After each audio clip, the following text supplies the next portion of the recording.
Tonight, a flight attendant's face is plastered on every screen as the saboteur behind mid-air terror.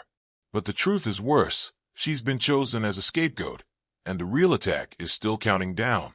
8 days becomes 5, then 3, then 1, and somewhere inside the airport, someone is swapping planes, planting devices in oxygen systems, and preparing a crash the world can't ignore. Mina should run. Instead, she walks back into the terminal where everyone is hunting her, because the only one who can stop the fall is a vampire boss hiding in the shadows, and saving her might expose his existence to the entire world. The first time Mina noticed him, it was not because the crew whispered the way they always did when someone rich stepped into first class. It was because the man carried stillness like armor. Flight attendants learned to read people the way they read weather. Small shifts, tiny warnings, the way a smile could mean kindness or control. Mina had been in the air long enough to know that the loudest passengers were rarely the dangerous ones. The truly dangerous ones kept their voices low and their eyes steady, as if the world existed to accommodate them. He took seat 2A with the calm of someone stepping into a private room. The cabin's soft lighting made his skin look paler than it should have, but not sickly. Untouched, his suit lay perfectly, not a wrinkle from travel, not a sign of impatience. He did not scan the cabin or search for attention. He simply sat, hands relaxed, posture unshaken, as if turbulence and time were rumors that did not apply to him. The manifest listed him under an ordinary corporate identity, but Mina saw the small detail that bothered her. The security note. Not a request, not an arrangement, just a quiet statement that support might be needed. Yet no bodyguard hovered nearby, and no assistant fussed over his bag. He traveled like someone who did not require protection, and like someone who had never been asked to explain himself. Mina offered the standard first-class welcome and a pre-departure drink. He refused without irritation, without warmth, and without words. The refusal felt less like a preference and more like a boundary. Mina moved on, professional and practiced. She checked bins, secured the galley, watched passengers settle. She helped a mother with a restless toddler and gave an older man an extra pillow before he could ask. Routine created comfort, and comfort prevented chaos. It was easy to forget, for a moment, that the sky was a place where control was an illusion.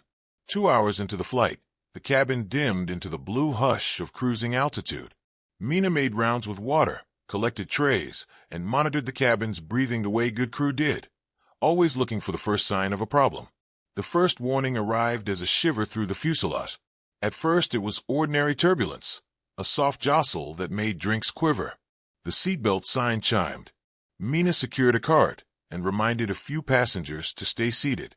She had done it enough times to keep her face calm even when her stomach floated. Then the turbulence sharpened into something wrong.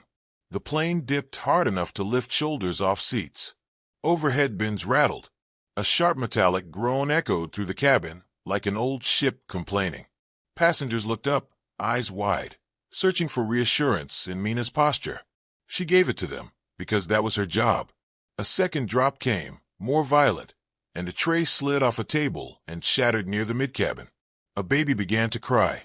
Someone in economy shouted, the sound thin with fear.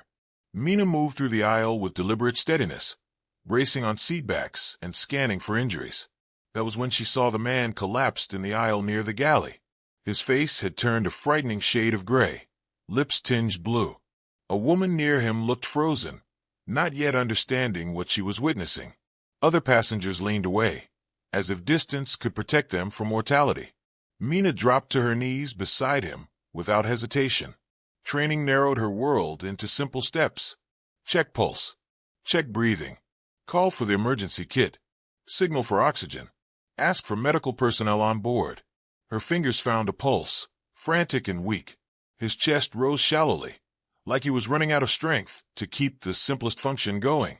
Mina fitted the portable oxygen mask over his face and adjusted the flow, her movements swift and controlled even as the plane continued to buck.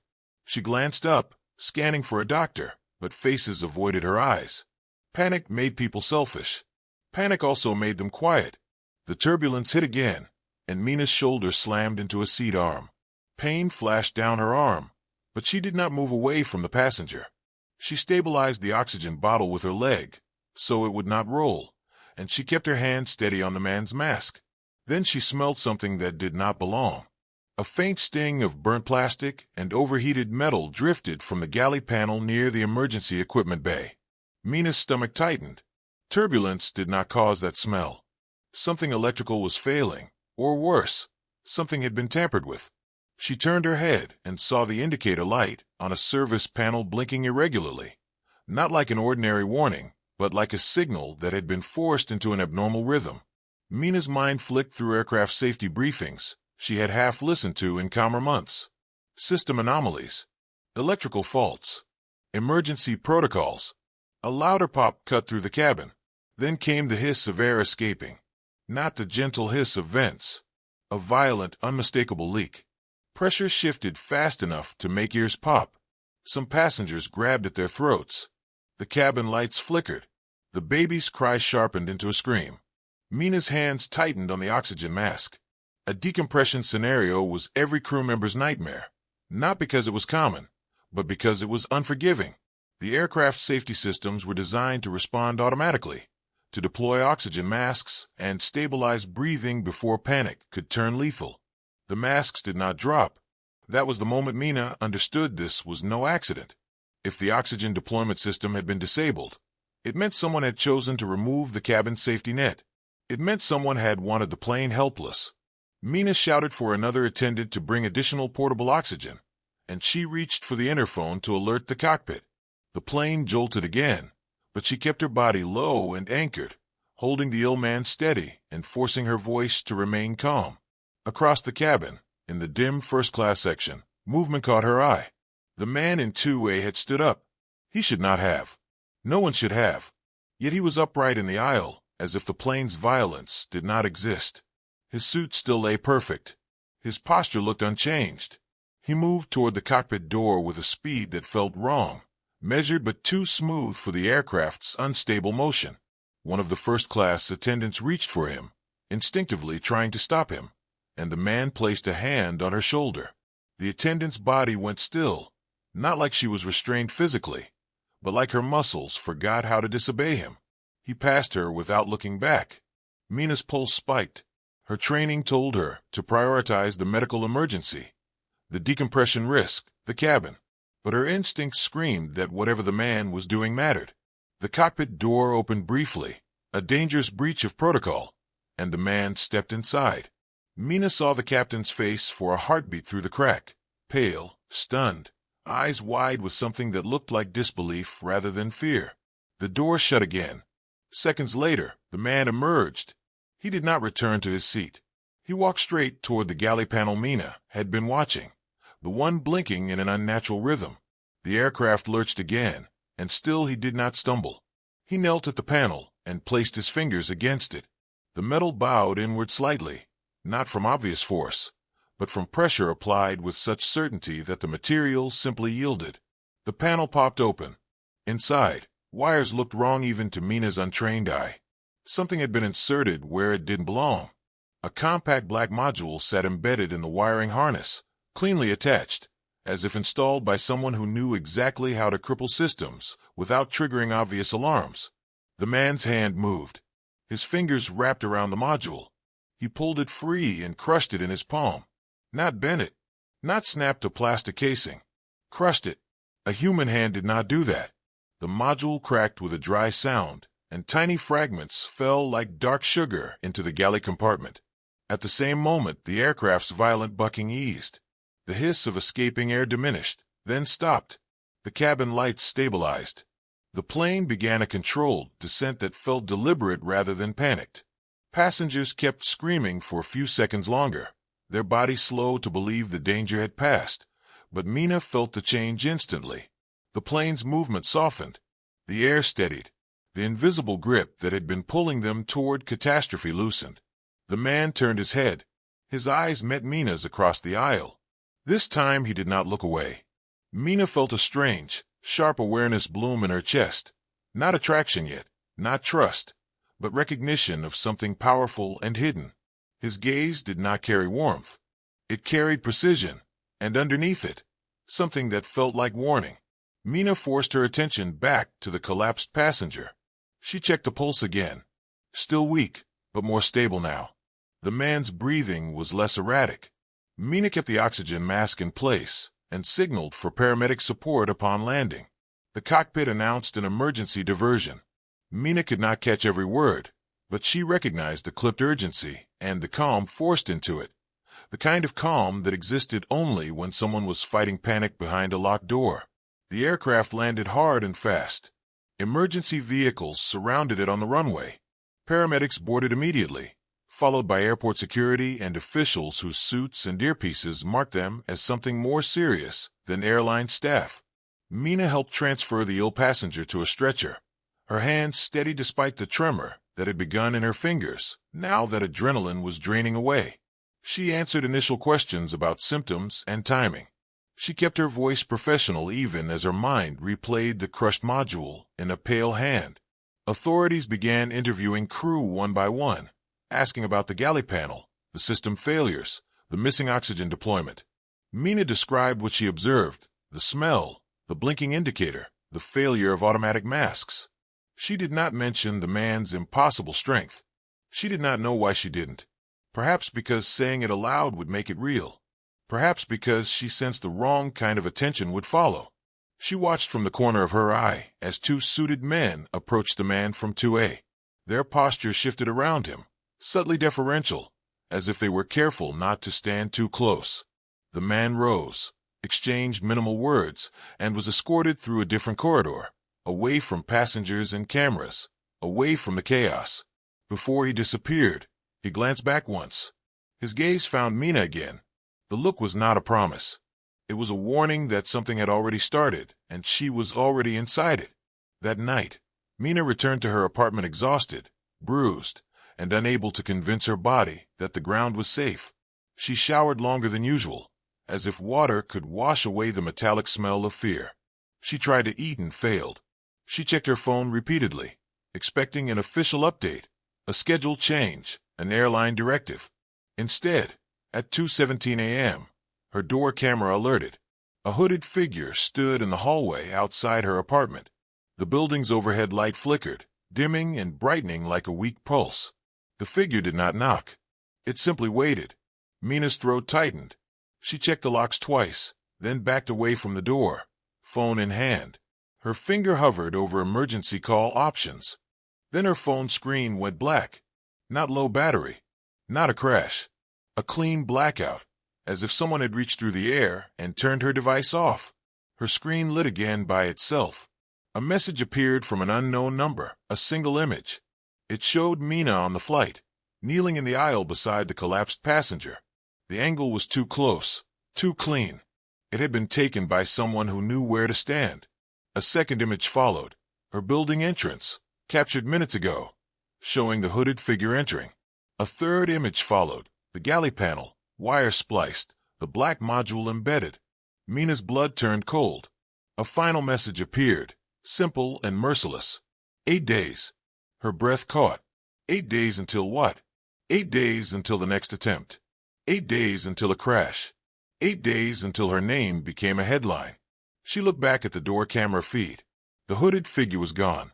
But something lay on the floor in front of her door now, small and deliberate, placed with ceremony.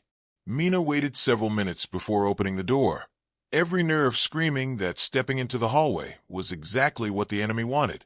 When she finally did, she moved carefully, scanning both directions, hearing only the soft hum of building ventilation and her own heartbeat. On the doormat sat a dark coin stamped with a symbol, a crown of thorns. Mina picked it up with trembling fingers. The metal felt colder than it should have, as if it had never touched warmth. The symbol seemed to catch the hallway light wrong, as if it refused to be fully seen. Her phone vibrated again. Another message from the unknown number appeared. Primary witness confirmed. Mina's mouth went dry. She stared at the words until they blurred. Then a second line arrived beneath it. Scapegoat prepared. Mina's knees weakened. She backed into her apartment and shut the door with shaking hands. She locked it, then locked it again, as if metal could stop intent. 8 days. A countdown had begun. And somewhere in the city, The man from seat 2A existed in the same dark world as the thorn crown symbol, a world that had just reached into Mina's life and marked her as bait. When Mina looked at her reflection in the hallway mirror, she did not see a flight attendant anymore. She saw a target. Morning arrived like a thin apology.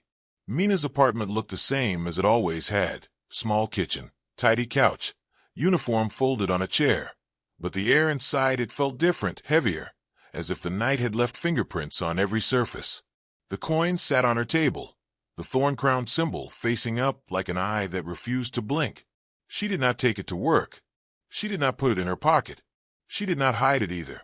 She left it where she could see it, because pretending it was not real felt more dangerous than acknowledging it. Her phone buzzed repeatedly, with airline notifications and general news alerts. She ignored most of them at first, moving through her morning routines in a trance, showering, brushing her hair, tying it back the way she always did. Routine was a lifeline, but it could not hold her when the world had shifted. When she finally opened the news, the headline waited like a trap already sprung. There had been an incident on SQ 218. There were ongoing investigations. Authorities were reviewing staff access logs. It was all written in careful language that suggested caution but invited suspicion. Mina's name did not appear yet. That was what frightened her most, because whoever was hunting her was not rushing. They were building a story. They were preparing the audience before they revealed the villain. At the airline's debrief later that day, Mina felt the shift in the room before anyone spoke. She recognized it in the way supervisors avoided her eyes, in the way security staff stood a little closer to the door than usual, in the way legal representatives' smile looked too polished. They asked her to restate events. They asked her to confirm times, positions, actions. They asked about the galley panel again and again, circling it like a wound. Mina repeated what she could without shaking. She spoke in the clean language of procedure. She mentioned the smell, the irregular indicator, the failure of oxygen deployment, the passenger medical emergency. She did not mention the crushed module. She did not mention the man in 2A. She could not yet decide whether speaking his name would save her or destroy her. When the meeting ended, Mina walked out with the uneasy sensation of leaving a courtroom where no verdict had been spoken but punishment had already been chosen. Outside, the city looked normal. People rushed to work. Cars moved in steady streams. The world did not know that the sky had nearly been turned into a grave. Mina's phone vibrated. A new message arrived from an unknown number, the same blank identity as the night before. 7 days. The countdown had moved. Mina's throat tightened as she stared at the number, then at the time stamp. The message had arrived at exactly the same minute the debrief ended, as if someone had been watching her, waiting for her to step into the open. She lifted her gaze and scanned the street. Across the road, a black sedan sat parked with its engine idling, too still among the moving traffic. Its windows were tinted dark enough to hide faces. Mina could not tell if it had been there 5 minutes or 5 hours. She only knew it felt like the coin on her table, deliberate, ceremonial. She forced herself to keep walking. She did not go straight home. She cut through a crowded mall, stayed close to groups, moved like a commuter with no fear. Fear made you noticeable. She exited through a different door and took a bus in the wrong direction, then another one back. She watched reflections in glass to see if anyone mirrored her movements. The sedan did not appear again. That did not mean she was safe. It meant they did not need to follow her closely anymore. They already knew where she lived, where she worked, and how to reach her. By evening, the next phase of the story began. A new article surfaced with a blurred photo of Mina in uniform, taken from the airport corridor.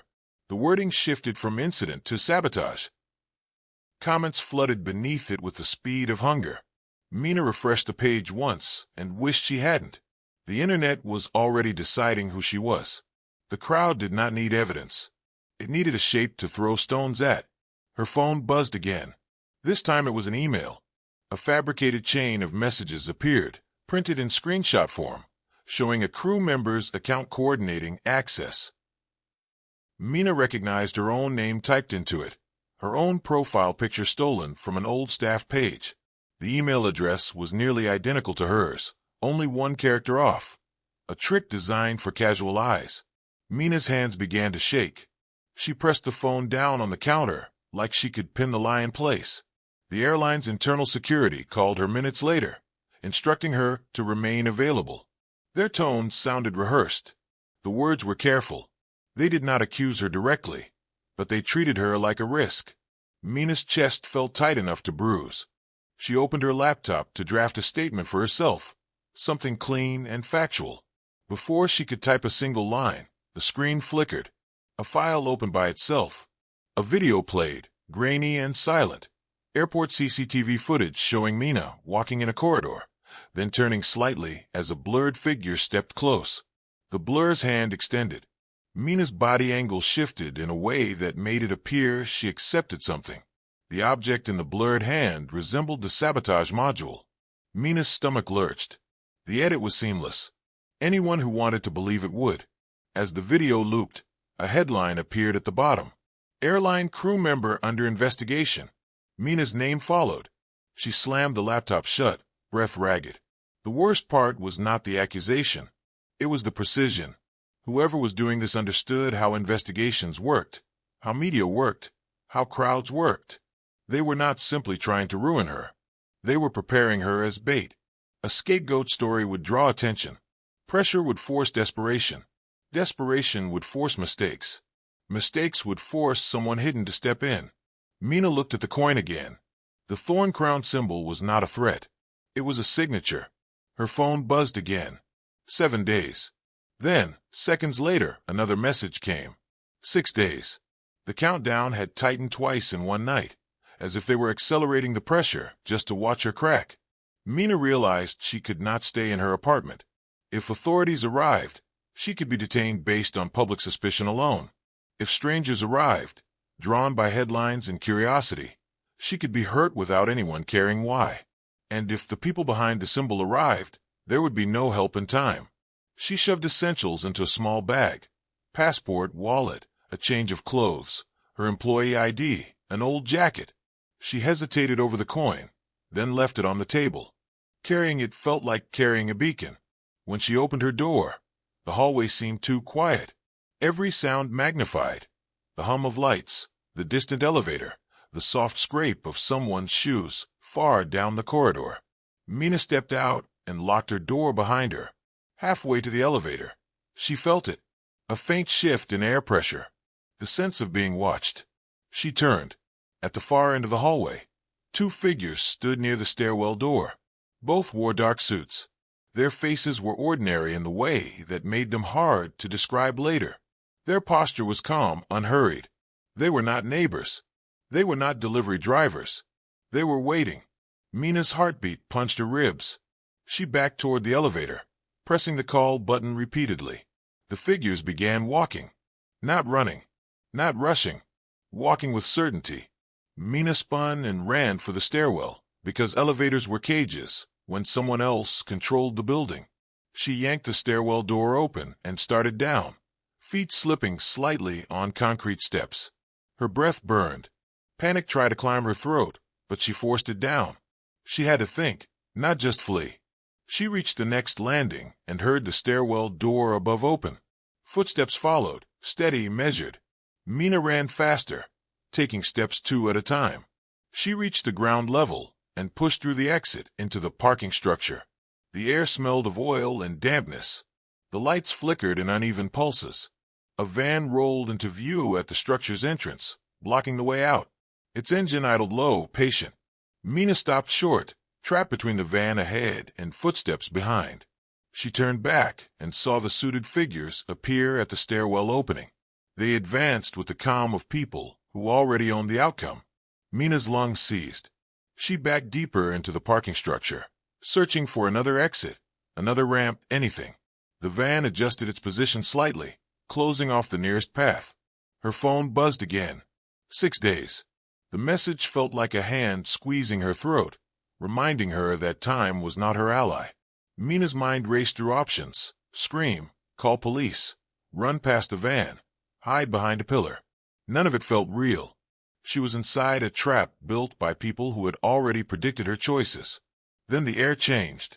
The temperature dropped enough that Mina felt it through her clothes. A sudden cold that did not belong in a concrete structure. The flickering lights steadied for a moment, then dimmed as if electricity itself was holding its breath. The suited men paused. Their confidence cracked into wariness.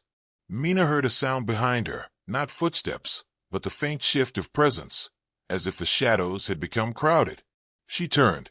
Adrian Voss stood between rows of parked cars, emerging from darkness that looked too deep to be normal. He wore the same suit, the same calm expression, as if urgency was an emotion he no longer allowed himself. Yet something in him had sharpened. His gaze moved from the van to the suited men to Mina, assessing threats and distances like a predator mapping a hunt. The suited men did not approach him. They stepped subtly apart, trying to create angles, trying to control space. Mina saw one of them reach under his jacket. Adrian moved. It happened so fast Mina struggled to process it. One moment the man's hand was reaching. The next his body was on the ground, collapsed as if his spine had been cut from inside. There was no loud impact, no obvious strike, only sudden emptiness where control had been. The second suited man's face tightened. He moved toward Mina, using her as a shield by closing the distance. Adrian's gaze locked onto him. The man froze mid-step, his muscles locking as if his body had been commanded into stillness. Adrian crossed the space between them with impossible smoothness. He placed 2 fingers against the man's throat, just below the jawline. The man's eyes widened, then his body went slack, collapsing like the first. Mina stood frozen, breath tearing in and out of her chest. Adrian did not look triumphant.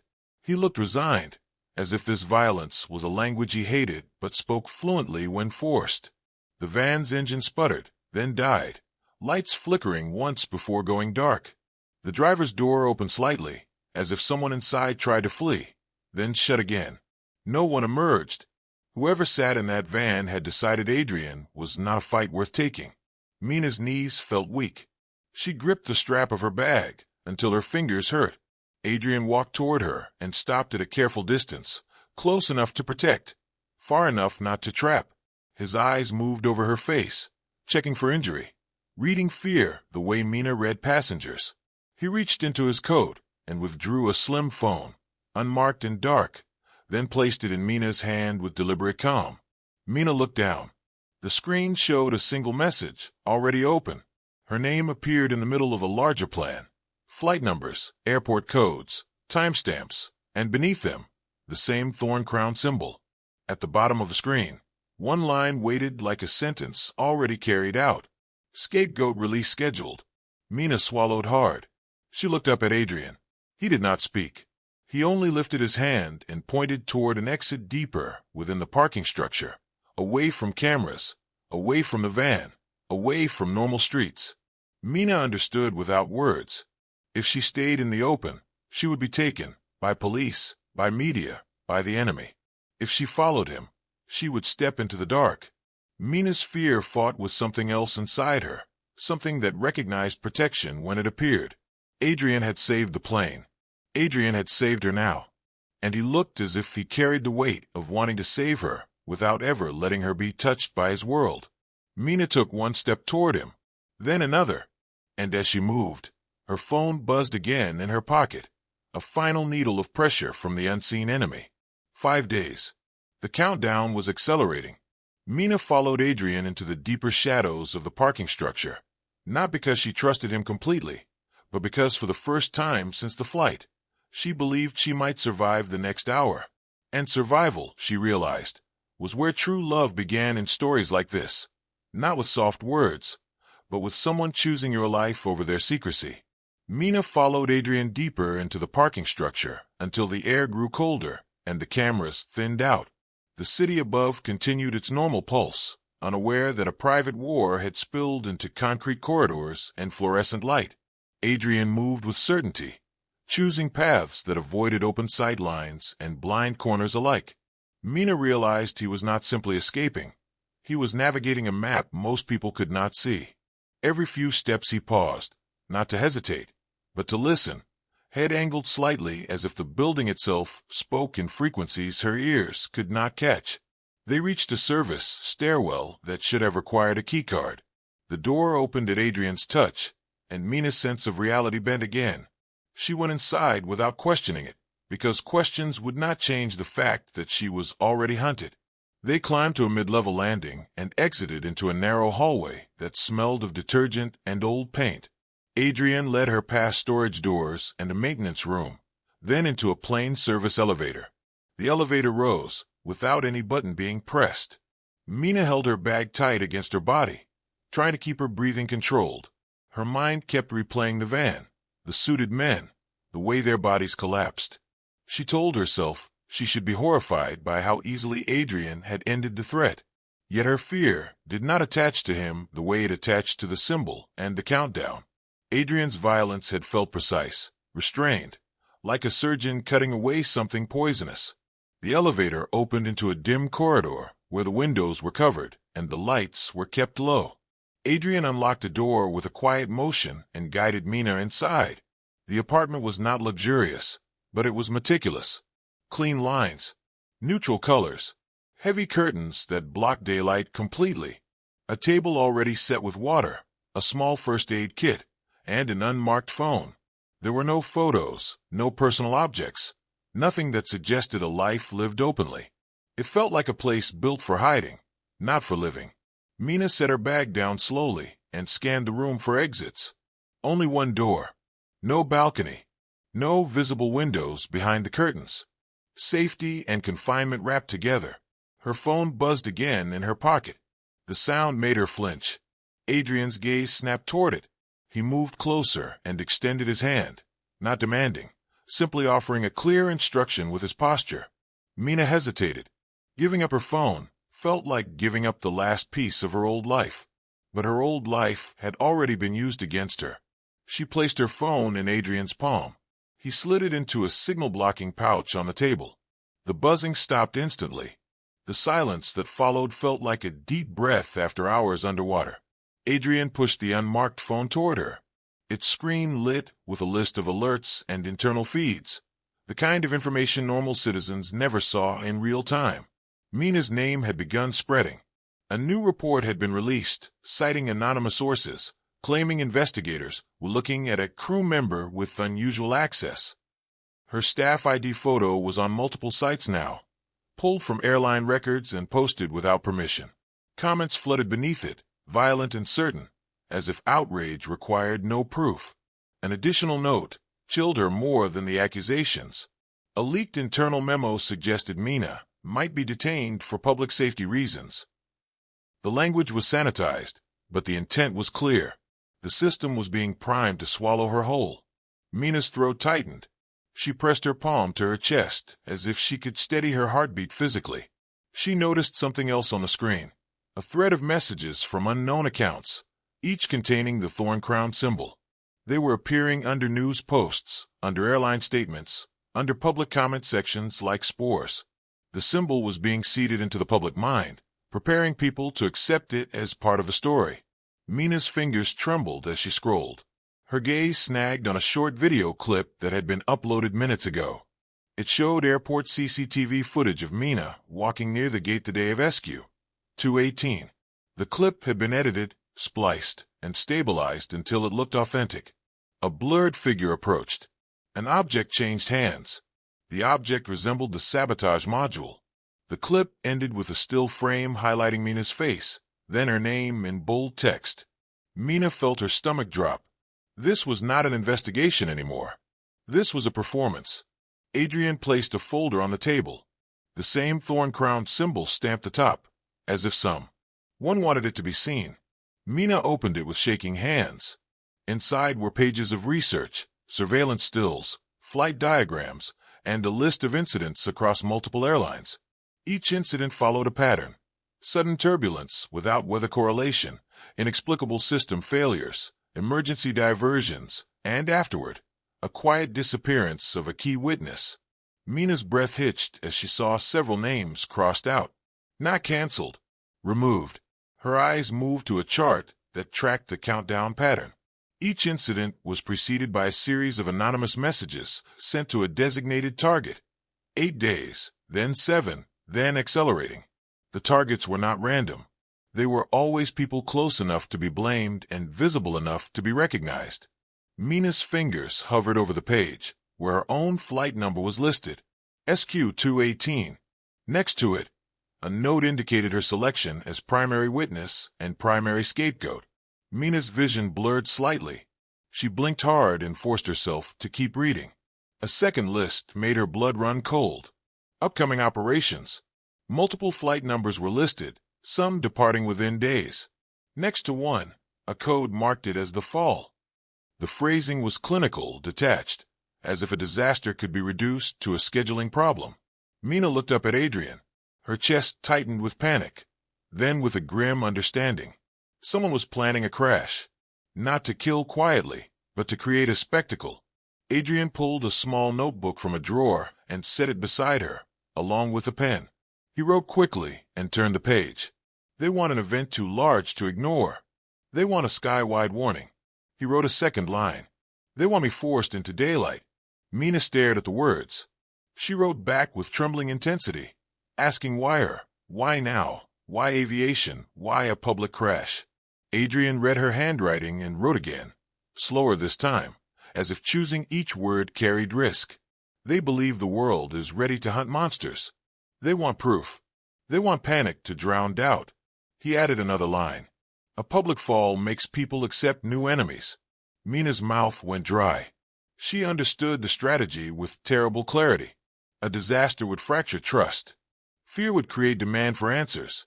Anyone offering a villain would be believed, even if the villain was supernatural.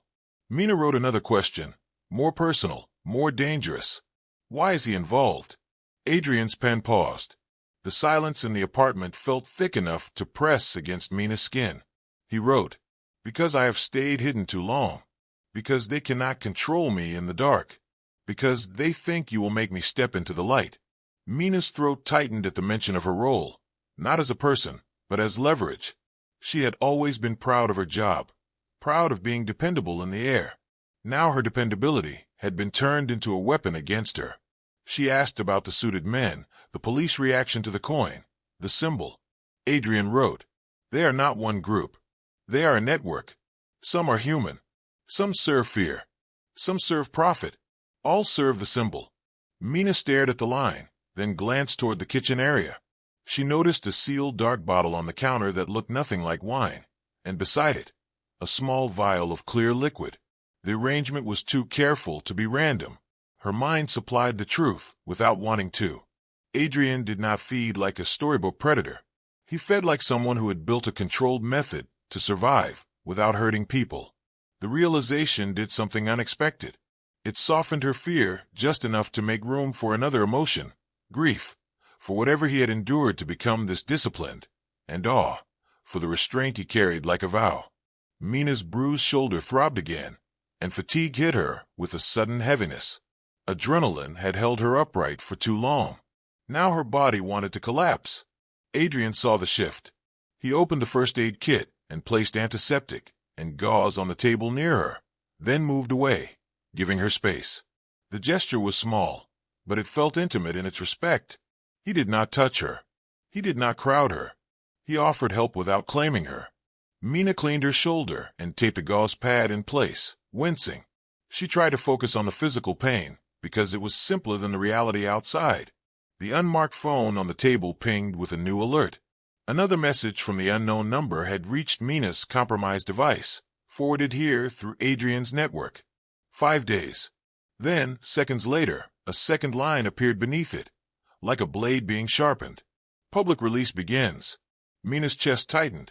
She looked up at Adrian and saw his jaw tighten, the only visible sign that pressure could reach him too. The next wave hit immediately. A broadcast clip appeared, already spreading across social platforms. A commentator spoke over B-roll of airports and aircraft, warning about insider threats. Mina's face appeared again, larger, clearer. Her name was spoken by strangers who did not know her. The story had crossed into mainstream space. Mina's hands began to shake so hard she had to press them flat on the table. She imagined neighbors recognizing her, security guards stopping her, airline staff whispering and stepping away.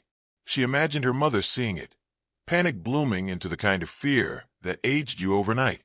She wrote a question with frantic speed, asking how to stop it, how to clear her name, how to survive 5 days. Adrian read it and wrote back, decisive. We cannot erase the story. We can redirect it. He wrote another line. We stopped the fall. We exposed the real hand, without exposing what they want exposed. Mina stared at the words until they settled in her bones. Stop the fall. The phrase sounded like myth. Yet she had seen Adrian change the aircraft's fate once already. She wrote back, asking what the next target flight was. Adrian opened the folder to a marked page and slid it toward her. A flight number, a route, a departure time. It was scheduled in 3 days. Mina's stomach clenched. 3 days meant the countdown would tighten again and again. 3 days meant the enemy had already placed pieces. Mina scanned the details and felt another cold realization. The route was one she was qualified for. The airline scheduling system could easily assign her to it under the guise of cooperating with investigators, or reinstating her for observation, or forcing her presence to complete the scapegoat narrative. If she was placed on that flight, it would complete the story perfectly. Accused attendant aboard the doomed plane, confession or disappearance, public closure. Mina's pulse hammered. She looked at Adrian, then at the flight details again. A strange thought surfaced through the fear. If she was meant to be on the flight, then she could also choose to be on it for a different reason. Not as bait, as a shield. Mina's fingers tightened on the paper. She wrote slowly this time, forcing her shaking hand to obey. She can go back. Adrian's eyes lifted from the page to her face. The look he gave her was not approval. It was not refusal. It was a hard calculation wrapped around something protective. He took the notebook and wrote, his handwriting sharper now. They will watch you. They will try to break you before the gate. He wrote a second line. If you go, you do not go alone. Mina swallowed hard. She felt the weight of what that meant. Adrian could not move freely in daylight without risk. He could not be seen by cameras during a public incident without triggering exactly what the enemy wanted. And yet he was writing that he would come anyway. Mina's chest tightened with a sudden ache she did not know how to name. It was not romance in the soft sense. It was something older and heavier. The feeling of someone placing their own survival beneath yours. The unmarked phone pinged again. A new alert appeared, an internal airline update. Mina's account access had been suspended. Her staff badge flagged. Her name added to a watch list for security review. A request had been sent to authorities for protective custody if she was located. Protective custody. Mina understood the translation, capture. 5 days was no longer the only countdown. The system was beginning its own clock, compressing time until she had no legal place left to stand. Adrian moved toward the curtains and pulled them tighter, sealing the room's edges as if he could keep the outside world from bleeding in. Mina watched him and realized how carefully he controlled every variable. Light, sound, access, information. Control was his survival, and now he was extending that control to keep her alive. Mina's stomach growled faintly, a reminder that her body was still human, still needing ordinary things. She hated the weakness of hunger in a moment like this. Adrian noticed anyway. He opened a cabinet and set packaged food on the table, simple and sealed, the kind you could store for emergencies. Mina ate slowly, forcing herself to keep her hand steady. While she ate, Adrian laid out the plan without words, using papers, timestamps, and the notebook as his voice. The next 3 days would be preparation. He would track the network moving around the target flight. He would identify which human operatives were assigned to airport access. He would isolate the sabotage method. Mina would memorize small details, gate patterns, security placement, who scanned badges and how. Mina would also vanish from public view completely, because the enemy would expect her to run. Running would fit the villain narrative. She could not be seen until the moment it mattered. The plan felt like stepping onto a narrow bridge over a drop. Mina's fear did not disappear. It sharpened into focus. She had always believed her job was about safety procedures, calm announcements, and trained responses. Now she realized her job was also about courage, about staying present when other people's instincts screamed to flee. She looked at Adrian again, at the controlled stillness he wore, and she saw something beneath it that made her chest ache. Loneliness. Not the loneliness of being unloved, but the loneliness of carrying a secret too heavy for daylight. Mina's eyes stung with exhaustion, and she blinked hard. She was not in love with him yet, not in the way stories promised, but she felt something being planted, something born from survival and restraint, and the quiet fact that he had not asked her for anything except trust. The unmarked phone buzzed once more. A fresh message, sharper than the last. For days. Then an attachment appeared, a boarding pass image. Her name was on it. Mina Kim. Assigned crew. The target flight. Mina's blood turned to ice. The enemy had moved the pieces exactly as predicted. And now the countdown was no longer just a threat. It was an appointment. The boarding pass image on the unmarked phone did not feel like paper. It felt like a verdict. Mina stared at her own name paired with the target flight number. The crew assignment stamped into a schedule she no longer had access to. Only hours earlier, her staff badge had been flagged and her account suspended. Now the system had placed her exactly where the network wanted her, as if someone had reached into the airline's machinery and rearranged it with a calm, invisible hand. Adrian's gaze stayed on the screen long enough to read every detail, then shifted to Mina's face. He did not need words to acknowledge what it meant. The enemy had begun the final staging. They wanted her at the airport under suspicion. They wanted her visible, anxious, and surrounded by cameras. They wanted the story to feel inevitable. Mina's body tried to react with panic, but exhaustion made panic sluggish, like a wave arriving late. She felt hollowed out by the last 2 days of fear, as if her mind had burned all its fuel staying awake. The boarding pass did not start a new terror. It sharpened the one she already carried. She moved to the heavy curtains and lifted one corner, just enough to see outside. The city looked normal in the late afternoon haze. People moved with ordinary urgency. A couple argued near a crosswalk. A delivery rider swerved around traffic. Somewhere above, airplanes traced white lines through blue, calm and indifferent. Mina wondered how many of those lines were safe and how many were already marked. Behind her, Adrian opened drawers and cabinets with the efficient rhythm of preparation. He laid out items on the table like a person assembling a life raft. A compact medical kit, 2 plain jackets, a small pouch that made electronics go silent, a second unmarked phone, and a slim card that looked like a generic access pass with no branding. Nothing about it screamed power, but Mina had learned that power rarely did.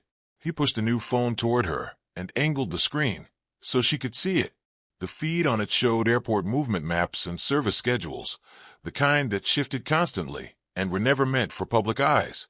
Mina recognized codes and abbreviations from her own training, but here they were layered with additional data. Camera coverage, security rotations, restricted corridors. This was not airline information. This was network information.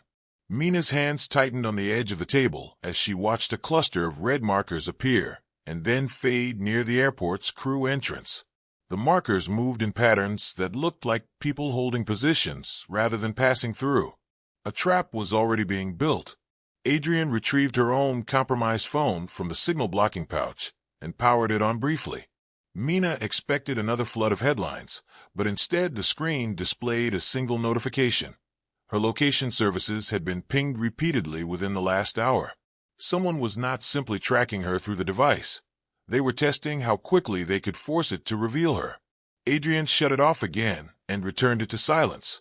Mina felt a surge of gratitude so sharp it almost hurt.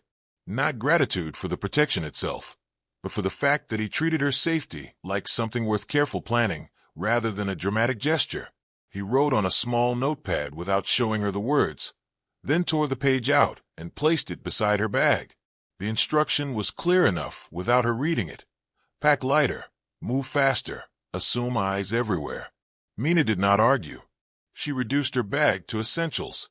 She removed anything that could be planted or used as evidence and left it behind. She took only what could not be replaced: passport, wallet, a spare uniform piece that could get her through a corridor if she needed to blend, and a thin scarf that could cover her hair. As she packed, her gaze drifted to the sealed dark bottle near the kitchenette. the sterile calm of it. Adrian's survival method sat in plain sight, offered without apology and without spectacle. Mina realized he was not hiding what he needed to be. He was hiding what the world would do if it knew. The thought changed something in her. It did not erase fear. It reframed it. Monsters were not always what they were born as. Sometimes monsters were what people created by hunting the wrong targets. The unmarked phone vibrated again. The countdown number decreased, shifting one step closer to impact. Mina did not need to see the number to feel time tightening. She felt it in the way her breath shortened, in the way her muscles stayed tense even while sitting, in the way the city outside seemed too bright. Adrian moved toward a closet and pulled out a long coat with a high collar and dark glasses that looked almost old-fashioned. He paused with them in his hand, as if considering the risk. He looked toward the curtains again, measuring daylight not as scenery, but as danger. Mina understood. He could move at night with ease. Daylight demanded armor. They left the apartment through a service hallway, bypassing the main corridor and elevator. Adrian guided Mina through a maze of maintenance doors and back stairs that felt designed for people who did not want to be seen. The building's underground parking smelled of damp concrete and old oil, but it also offered the one thing Mina needed most: cover. A car waited in the deepest shadowed corner, windows tinted so dark they looked like black water. Mina climbed in, and the interior felt cooler than the air outside, as if the vehicle carried its own night. The drive was quiet. Mina watched streets slide by through a narrow strip of visibility between the tinted glass and the door frame. She saw pedestrians, vendors, traffic lights. She saw the world doing what it always did, and she felt, with a strange clarity, how easy it would be for that world to swallow her and never ask questions afterward. They did not go straight to the airport. Adrian led them to a small building on the edge of a business district, a place that looked like an ordinary office from the street. Inside, it was another controlled space. Dim lighting, thick walls, a scent of disinfectant and metal. A temporary shelter. Mina realized he was stacking layers of safety between her and the airport, like a person placing shields in front of a fragile glass. On the unmarked phone, new alerts appeared. Her face had reached national news. Her name was being repeated by strangers with certainty. Investigators were seeking to locate her for questioning. The language had shifted from cautious to aggressive, as if public pressure had accelerated official urgency. Mina imagined uniformed officers arriving at her mother's home. She imagined her mother answering the door with trembling hands, insisting she had raised a good daughter, insisting Mina would never hurt anyone. Mina's chest tightened until she thought it might split. Adrian watched her read and did not interrupt. His restraint in that moment felt more intimate than any comforting touch. He let her carry the fear without trying to own it. When Mina's eyes left the screen, she noticed something new about him. A faint tension around his mouth, a controlled anger not directed at her, but at the system closing around her. He looked less like a calm executive now, and more like a person holding back a storm that had been trapped inside him for too long. Mina realized the enemy's strategy was working in one way already. The world was being trained to hate a villain. The only question was whether the villain would be Mina, or whether the world would be handed a different monster to chase. They waited until late evening to move again. Darkness thickened outside, and Mina felt the city's brightness soften into a safer palette. Adrian's shoulders eased slightly, as if night returned him some of his natural power. The next leg of the journey brought them closer to the airport. Mina recognized landmarks, the highway curve, the distant glow of runway lights, the clusters of hotels built for travelers who arrived and left without ever fully entering the city. The airport was a machine that never slept, and that made it perfect for people who wanted to hide within motion. They stopped at a small service road near a cargo entrance. From a distance, Mina could see security vehicles and a line of staff passing through checkpoints. Everything looked normal at a glance, which meant the abnormal was already buried inside it. Adrian studied the flow for several minutes. Mina watched him and realized he was listening again, not just to engines and footsteps, but to heartbeats. It was the kind of ability that would make anyone feel exposed. Yet Adrian used it with the precision of someone who understood how easy it would be to abuse. He handed Mina a small earpiece. Not a flashy device, but a discreet loop that fit behind her ear. Mina hesitated, then placed it on. It did not transmit voices. It transmitted a soft, steady pulse, a simple signal that could change tempo to warn her. Adrian had built a way to communicate without speech, without anything that could be recorded and used. Mina felt a strange comfort in that pulse.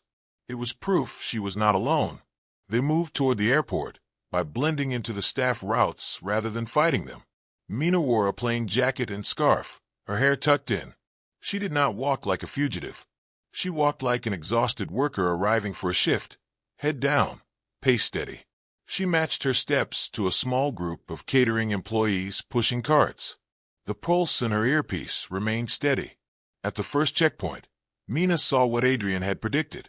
Security personnel stood with rigid posture, eyes scanning more intently than usual. A few officers wore plain clothes, the kind meant to look casual, but carried the energy of hunting. Cameras angled toward the entrances, not just for safety, but for capture. Mina kept walking. She did not look at the cameras. She kept her gaze slightly unfocused, as if her mind was on ordinary tasks. The pulse quickened once, then returned to steady. A warning, then a release. Mina passed through the checkpoint without being stopped. The fact felt unreal. She had expected a hand on her shoulder, a demand for identification, a sudden tightening of the world. Instead, she slipped through like a shadow. Inside the staff corridors, the airport's true personality revealed itself. Narrow halls, fluorescent glare, the smell of detergent and fuel, voices echoing from distant rooms. Mina's body remembered it well. The airport had always been a familiar maze. Now it felt like a trap with too many exits to trust. She moved toward the roster board area, not to check her assignment, but to observe how the system was behaving. She noticed something quickly. The rosters had been printed in multiple copies and posted more widely than usual, as if someone wanted her name visible. A trap needed an audience. Mina did not approach the board. She watched from a distance until she saw it. Her name listed under the target flight. The line was highlighted faintly, like someone had marked it with a fingertip. Her stomach clenched. The pulse in her ear quickened again, warning her to keep moving. Mina obeyed. She walked toward the service elevators that led to the aircraft preparation areas. She kept to the side, allowing other staff to pass. She watched hands, badges, small behaviors. The airport was full of people who belonged. The challenge was spotting the ones who belonged too neatly.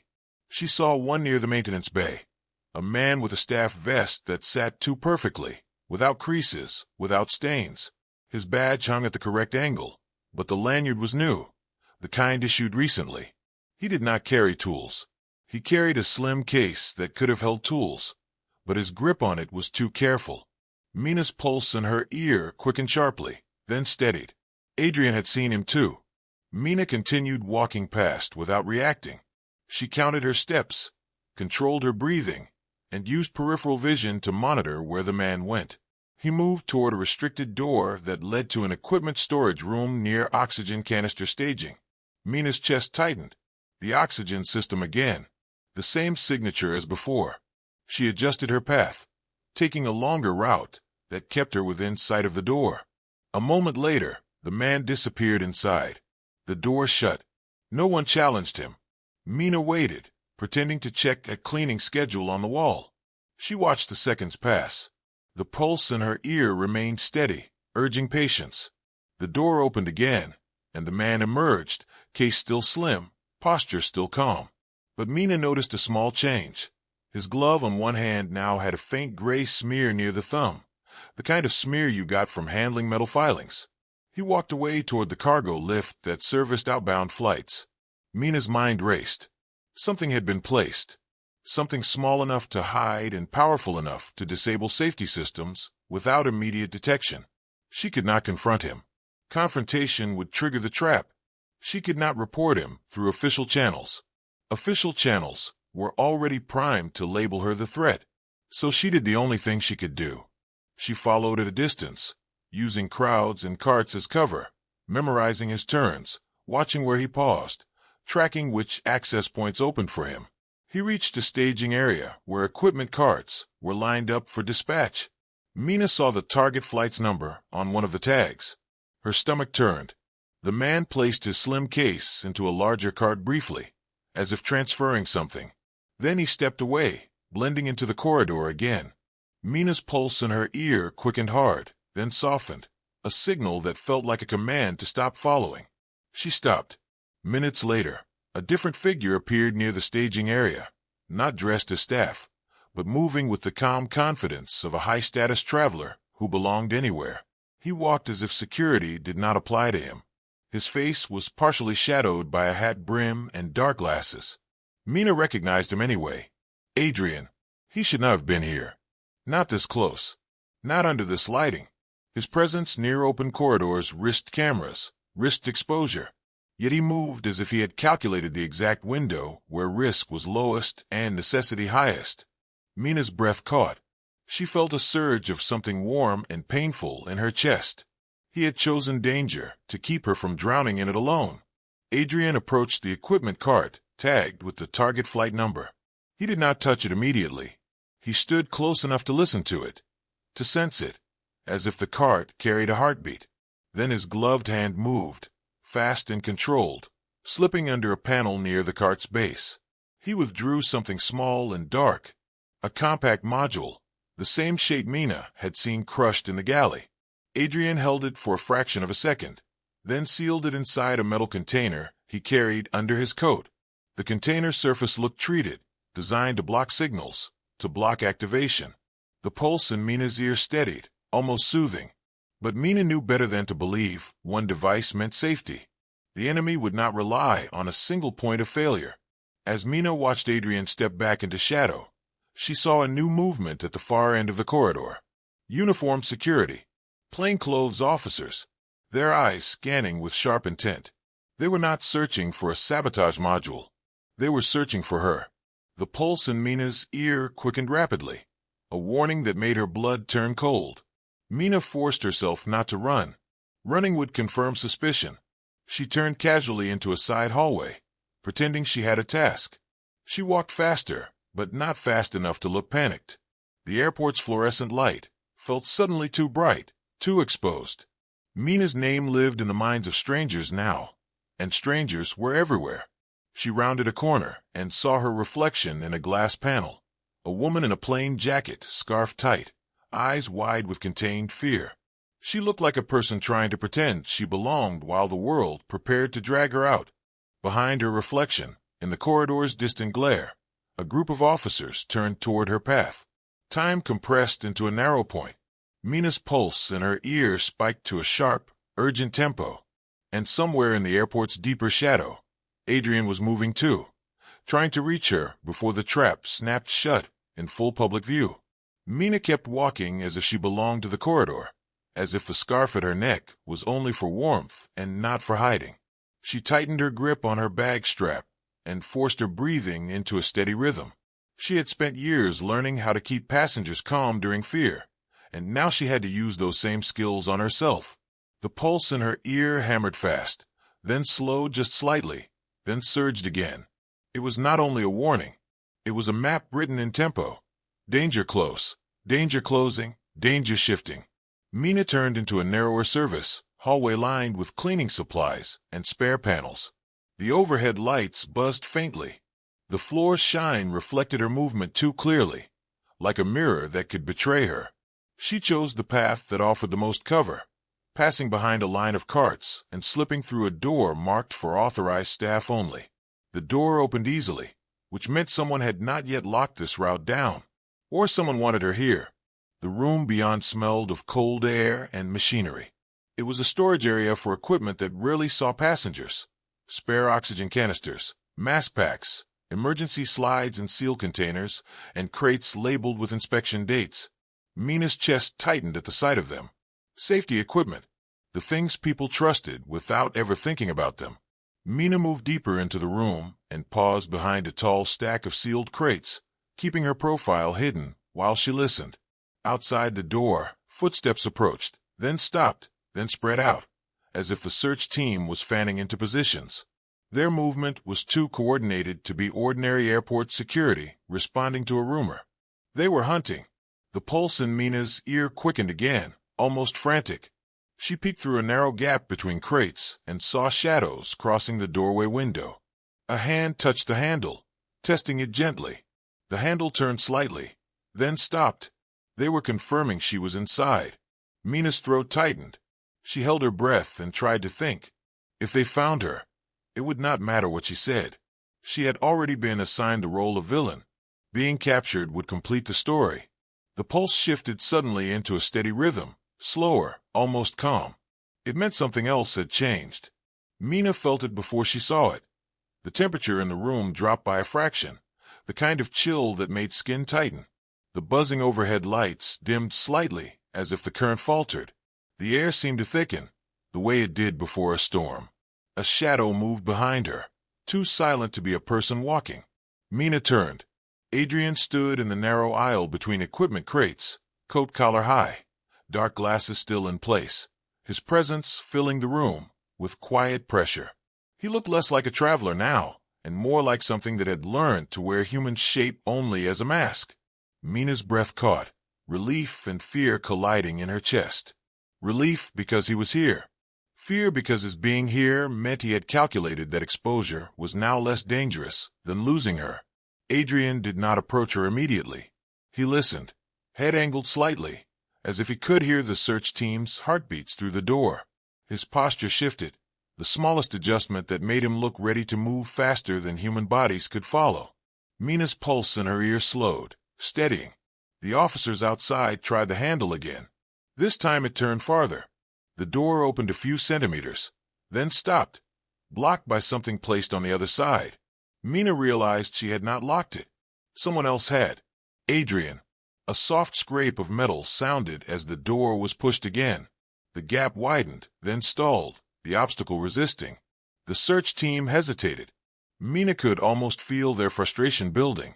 Then the pulse in her ear spiked again, not toward the door, but toward the far wall.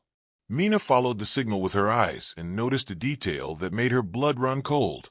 One of the sealed oxygen canister crates had a fresh scratch near its latch.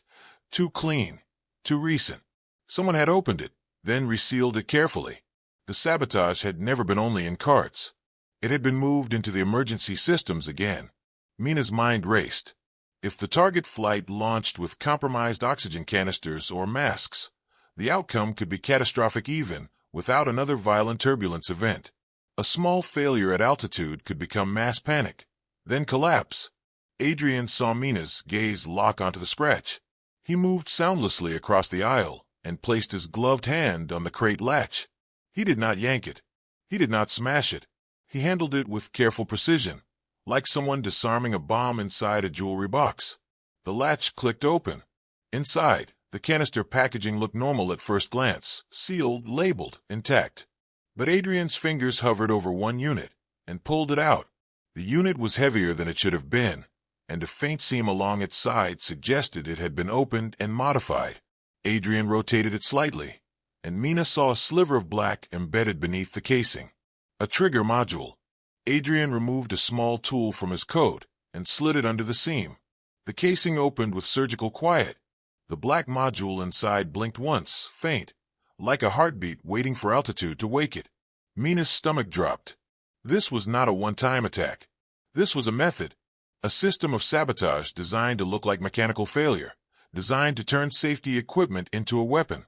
Adrian lifted the module and sealed it in the same metal container he carried earlier, then repeated the process with a second canister, then a third, moving with speed that was still careful. His hands never trembled. His eyes never widened. His calm was not absence of fear. It was mastery of it. Outside the door, the search team's voices rose briefly, muffled through the wall. Mina could not make out words, but she recognized the impatience. They were being delayed, and delay would make them escalate. The pulse in Mina's ear thudded fast again. Adrian shifted his attention from the canisters to Mina. He reached into his coat and withdrew a small card, an access pass, plain and unmarked, the kind that looked like nothing but opened everything. He pressed it into Mina's palm, then guided her hand toward a secondary exit door at the back of the storage room. The message was clear. Leave now, while the door remained blocked and the search team's attention stayed front-facing. Mina's throat tightened. She did not want to leave him. The idea of walking away while he faced the trap alone made her chest ache in a way that felt new and dangerous. But she understood the larger truth. She was the bait. If she stayed near him, he would be forced to reveal himself more fully. The enemy wanted that. Mina gripped the card and moved toward the back door, keeping her steps quiet. The door had a keypad. Mina swiped the card, and the keypad light blinked green. She opened the door and slipped into a narrow corridor with dim lighting and exposed pipes. The air smelled like cold metal and disinfectant. She took 3 steps, then paused, because she felt something behind her again. Adrian's presence, close, protective, refusing to let her be completely alone even for seconds. He had followed her to the threshold, not crossing fully into the corridor. The officers outside the first door began striking the obstacle harder. Metal scraped. The door gap widened. Time snapped tight. Mina moved down the corridor, faster now, still not running, but close. She followed the pulse signal in her ear, letting it guide her turns. Left, then right, then down a short stairwell. Her body moved on automatic, the way it did during emergency evacuations. She emerged near a service intersection where staff moved with normal urgency, carrying tools and carts. Mina blended into them, lowering her head, keeping her scarf in place. The pulse slowed slightly, indicating she had regained cover. Then her unmarked phone vibrated in her pocket. A new message appeared. 3 days. The countdown had dropped again, accelerating with savage intention. Mina's stomach clenched. 3 days meant the enemy was adapting quickly to setbacks. Removing modules had not ended the plan. It had provoked it. Mina kept moving, following a path that led closer to gate operations. She recognized the pattern now. The enemy would not depend on one sabotage point. They would layer failures until something slipped through. A screen mounted high on the wall displayed flight statuses. The target flight still showed on time. No delay. No investigation pause. The machine kept moving even while the humans inside it were being hunted. Mina's skin prickled. She realized the enemy wanted the flight to depart no matter what. They wanted a fall so public it could not be edited away. As she neared a junction that opened toward the crew briefing area, she saw an officer in plain clothes standing beside a vending machine, posture too still. His eyes tracked the flow of staff with a hungry focus. Another officer stood farther down, leaning casually against a wall while his gaze flicked from face to face. They were building a net. The pulse in Mina's ear quickened sharply. Mina turned into a side passage before the officers could align their sight lines. She moved along a corridor lined with airline posters and maintenance notices. Her heart hammered. She forced her expression to remain neutral. Then she saw it. On a wall-mounted staff bulletin board, among routine memos, a printed notice had been pinned at eye level. Mina recognized her own face, pulled from airline records, paired with bold text labeling her as a person of interest. A photo of her uniform, her hair, her height. Instructions to notify security if seen. The net was now official. Mina's chest tightened. The enemy had succeeded in turning systems against her. Every doorway, every badge scan, every camera became a weapon. The pulse in her ear steadied suddenly, then shifted toward the left, urging her into another route. Mina obeyed without question. She slipped through a service door and entered a narrow corridor that ran parallel to the jet bridge access lines. The corridor was quieter here, the kind of place only crew used. She could hear the distant roar of aircraft engines and the faint announcement echoes from the public terminal. Then the air changed again. A colder current slid along the corridor like a shadow with weight. The overhead lights flickered once, then steadied. Adrian appeared at the far end. Mina's breath caught. He had moved through the airport faster than any human chase could follow, yet he did not look rushed. His coat collar remained high, his glasses still shielding his eyes. But the tension in his posture had deepened, as if every second inside this lit maze cost him restraint. He approached her and stopped at a careful distance. In his hand, he held the metal container. Its surface looked slightly frosted, as if cold had bled through it. He tilted it once, showing Mina that multiple modules were inside. He had removed several, yet the countdown had accelerated. Mina understood. The enemy expected this. The modules she had seen were not the whole plan. They were a test, a distraction, a pressure tactic. Adrian reached into his coat and withdrew a folded sheet of paper. He placed it in Mina's hand. It was a revised flight list. The target flight number remained, but the aircraft tail number had changed. They had swapped planes. Mina's blood turned to ice. Swapping the aircraft meant any sabotage work done earlier could be irrelevant. It meant the enemy had contingency. It meant they could reinsert devices into a different aircraft with different access points, leaving Adrian's removals behind like defeated decoys. Mina stared at the paper until her eyes stung. Then she noticed another detail. Her name had been reassigned again, not to the original target flight, to the swapped aircraft. The story was still being written around her, adapting in real time. Mina's knees felt weak. She leaned slightly against the wall, forcing herself not to collapse. The airport around them continued to hum, uncaring. People boarded flights. Luggage carts rolled. A normal world moved through a building that had become a battlefield. Adrian's gaze held hers, with a grim steadiness. Mina realized something important in that moment. Adrian could stop devices and modules, but the enemy's true weapon was narrative control. They were shaping the system's reaction, shaping public belief, shaping official pursuit. They were pushing him toward a single outcome: reveal yourself, or let the plane fall.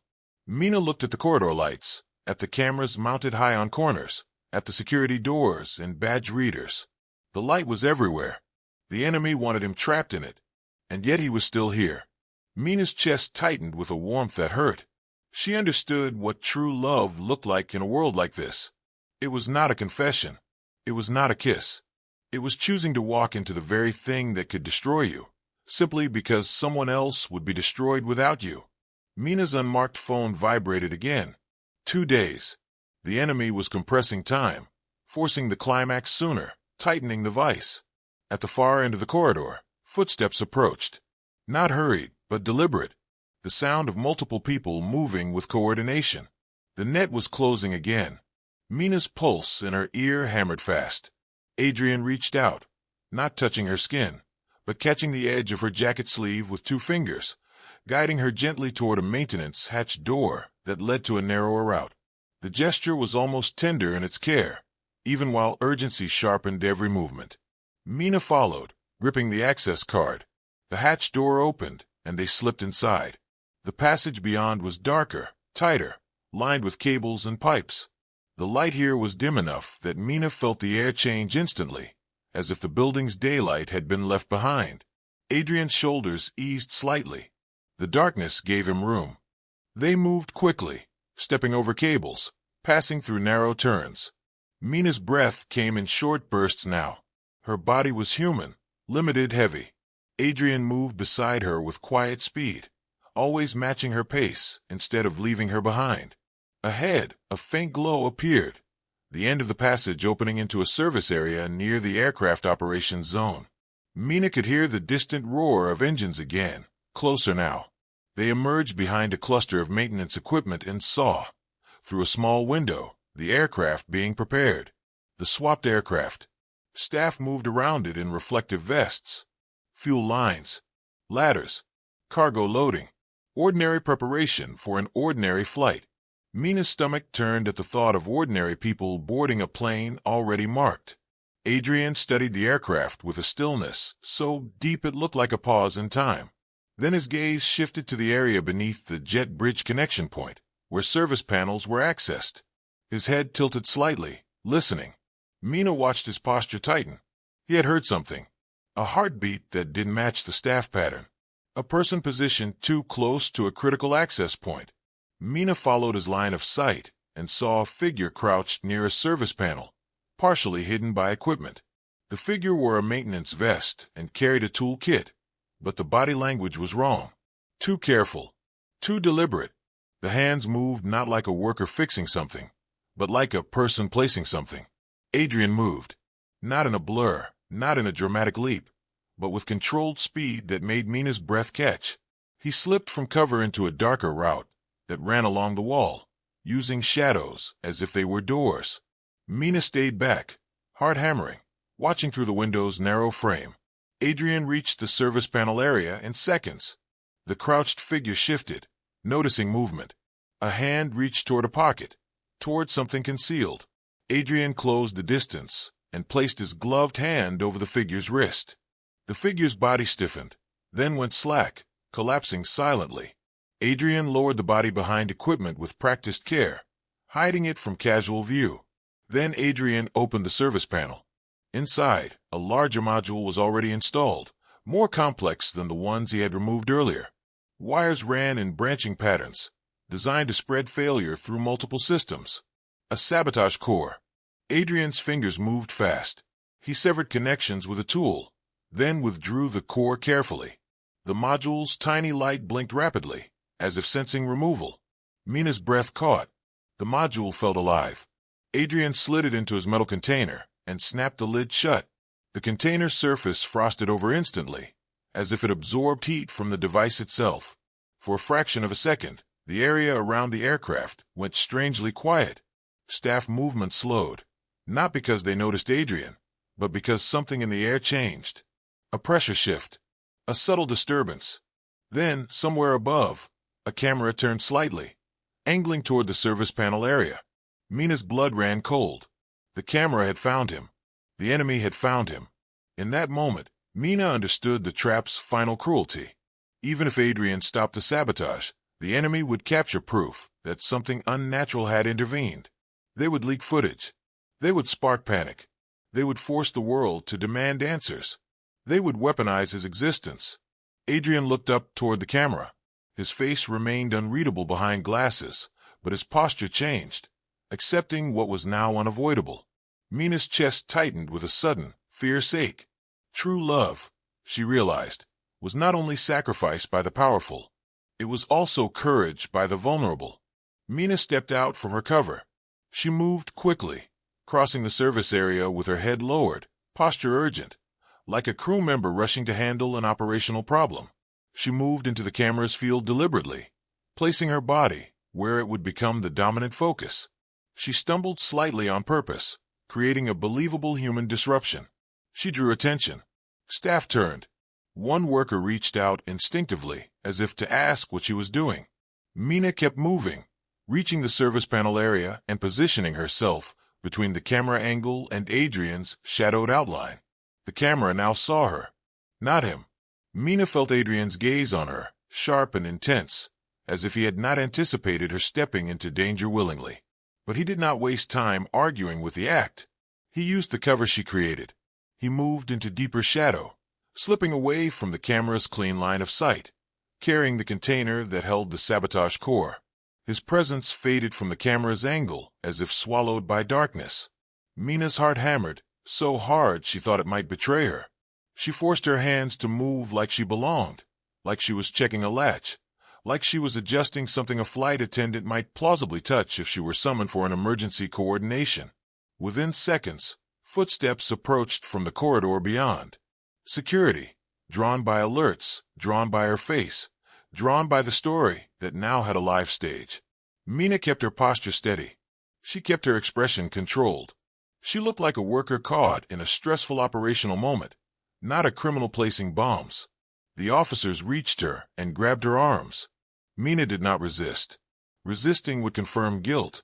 Resisting would escalate into violence.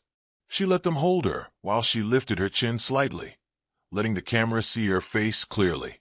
Let them see the scapegoat, because the scapegoat was now protecting the real target, not being used by it. As they pulled her away, Mina's unmarked phone vibrated once more in her pocket. One day. The countdown had become immediate. Mina's throat tightened as she realized what it meant. The enemy would not stop just because one module was removed. They would strike again, maybe in a different place, maybe in a different system, maybe in a different flight altogether. But now Mina knew something the enemy had not planned for. She was no longer simply bait.